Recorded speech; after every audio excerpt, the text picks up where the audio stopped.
Hello and welcome back to Only Writing, or Only Writers, and this time I've got Amy to have a chat with her about her writing practice. Hello Amy. Hello. So the first question that I'm asking everybody is, how has writing been for you during lockdown? It's definitely changed. I think it's changed my structure. I used to be quite determined with when I would write and when my writing times were, but lockdown has changed that because I've got more responsibilities that kind of infringe on my normal structure. So it's kind of turned from a structured writing practice to a write whenever I can practice. And in some ways that's been great because my weekends are freer. So I feel like I've been doing a lot more writing at the weekend and probably less during the week when things are a bit more hectic. So I think it's shifted things around rather than, had a really detrimental impact. Just change things a bit. Yeah. I think that's true for everything at the moment, isn't it? It's a real kind of work everything up new from the ground up kind of thing. What are you actually writing at the moment? What are your projects? So I wrote a blog post a couple of weeks ago that mentioned a mentorship that I just applied for. So it's a mentorship with a literary agency, and the prize, as it were, is mentorship by an agent who will read your manuscript again at 6 months and then represent you after, which is brilliant.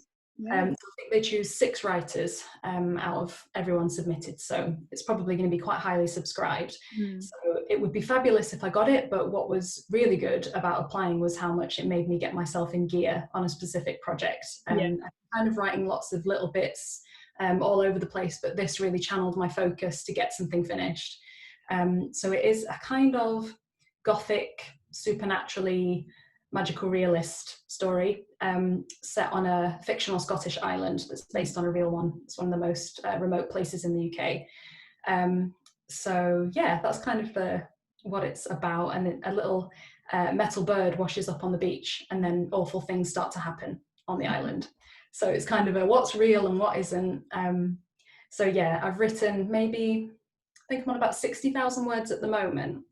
But it's been in the works for a while. It's actually the first thing I wrote on my MA, and I've been working on it since then. So it's kind of a couple of years on and off, mostly off. And then this mentorship meant that I kind of returned to it with gusto. So yeah, it was helpful to write things like the synopsis for it, the pitch letter for it, because it really made me think about what the story's about and where it might sit on a bookshelf in a bookstore, hopefully one day. Yeah. So that's where all my energy's been going at the moment, rather than here, there, and everywhere, which is quite good.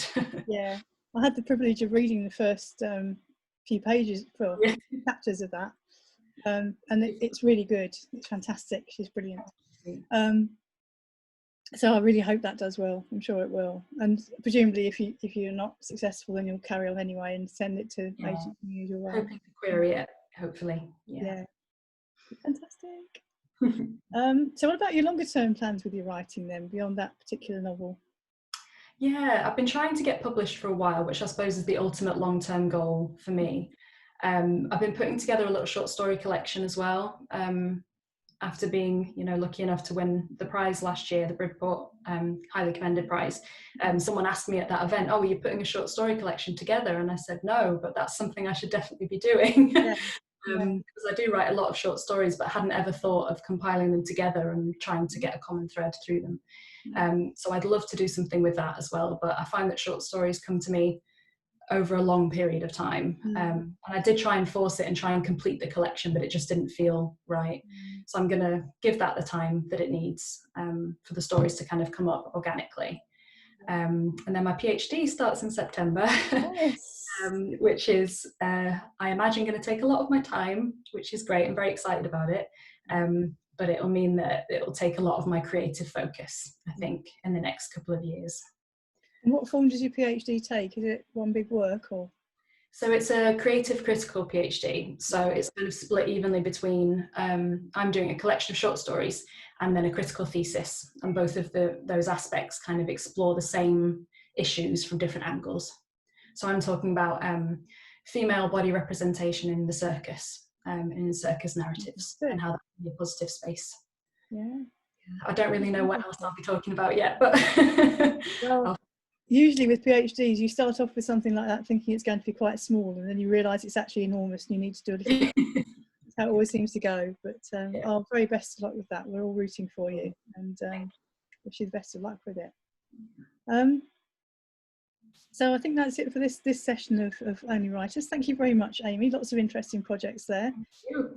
I really agree with what you say about short stories. I think because they're short, people think they don't take much time to write, and actually, word for word, I think they take a lot more time than a longer piece of prose, in the same way that poetry probably takes more time than a short story, because of the importance of making every word count and all that kind of thing, to condense the big idea into a small space. And and I find that I can write it, and then if I do return to it 6 months later, that's a huge benefit. Rather than you know, not having that time for it to breathe. I feel like short stories really benefit from concision, and I think that sometimes takes a while for you to be able to see that in your own work. For me anyway, I can't edit if I've just written something.